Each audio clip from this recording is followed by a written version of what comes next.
Alamin ang magiging lagay ng panahon sa iba't ibang bahagi ng bansa ngayong araw ng Lunes. Panoorin po natin ang update mula sa Philippine Weather Bureau Pag-asa. Sa ngayon, ang huling lokasyon ng Bagyong Jenny ay nasa 655 kilometers silangan ng Apari sa lalawigan ng Cagayan. Taglay niya ngayong pinakamalakas na hangin na 120 kilometers per hour. Kaya ngayon ay nasa typhoon category na siya. At pagbugso na sa 150 kilometers per hour. Ang pagkilos ho nito ay pahilagang kanluran sa bilis na 10 kilometers per hour. Para ma-imagine ho natin kung ano ibig sabihin ng 120 kilometers per hour, kung sakaling ito ay tatama sa lupa hanggang signal number 4, yung itataas natin na tropical cyclone signal. At sa ngayon naman, base sa pinakahuling track natin na hindi pa naman natin ito inaasahang tatama sa anumang direktang epekto o tatama yung mata nito sa anumang bahagi ng ating bansa. Patuloy pa rin yung pag-iral ng southwest monsoon at ito magdadala ho, itong hangin habagat na magdadala ng mga pag-ulan, partikular na sa may kanlurang bahagi ng Southern Luzon, gayon din dito sa may bahagi ng Visayas at Zamboanga Peninsula. Sa lalabing bahagi ho ng ating bansa, inaasahan natin yung mga isolated rain showers and thunderstorms. Narito ho yung ating latest track ng bagyong si Jenny. Makikita ho natin sa ating track. Una po, ipapaliwanag ko, ito hong parang lumalaki o cone shape. Ito ay tinatawag na forecast confidence cone. Ibig sabihin, sa mga susunod na araw, ito hong na nakita nyo, ito ho yung track niya. Yung sentro ho ng track o yung mismong mata ng bagyo, posibleng matagpuan either ho dito sa may pinaka-northern part ng Taiwan o hanggang dito sa may Batanes. Habang tumatagal ho kasi, itong ating forecast confidence cone ay lumalawak dahil po pwede hong magbago yung mata o yung sentro kung saan pupunta ho yung sentro ng mata ng bagyo. So ipapaliwanag ko po, hindi ho lumalaki yung sentro ng bagyo, ang lumalaki ho yung lugar kung saan maaring makita yung mata ng bagyo sa mga susunod na araw. Kaya lagi ho tayong tumutok sa Pag-asa upang makita ho natin yung ating mga latest update kung nasaan na yung inaasahang magiging sentro ng mata ng bagyo.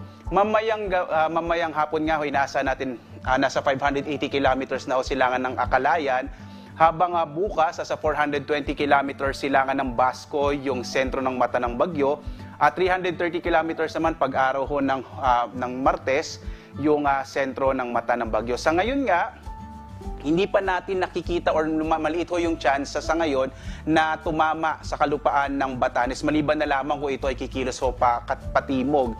Ang nakikita ho natin, araw ng Huwebes, tatama yung mata ng bagyong si Jenny dito sa may southern part ng Taiwan. At bandang madaling araw ng Biyernes, nasa labas na ito ng Philippine Area of Responsibility.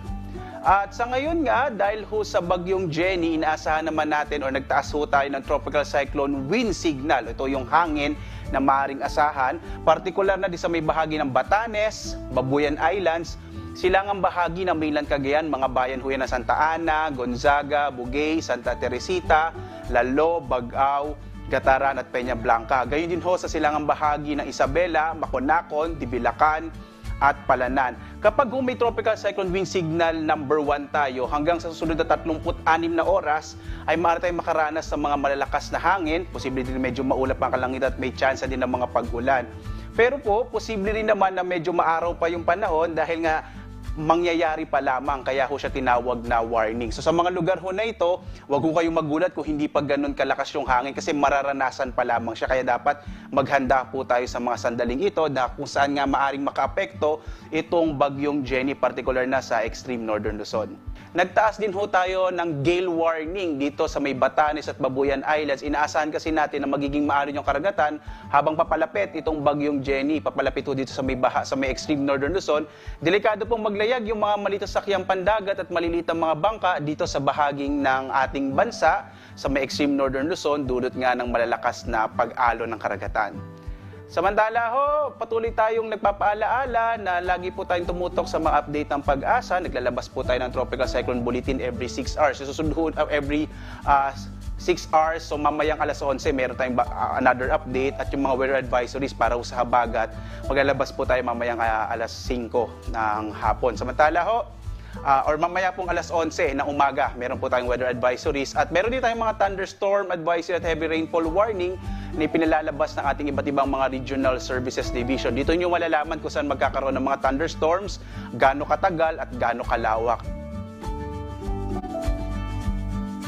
Napanood po natin Update mula sa Pag-asa. Tandaan, sa bawat araw na ating nasisilayan, tayo magpasalamat sa Diyos na may lalang.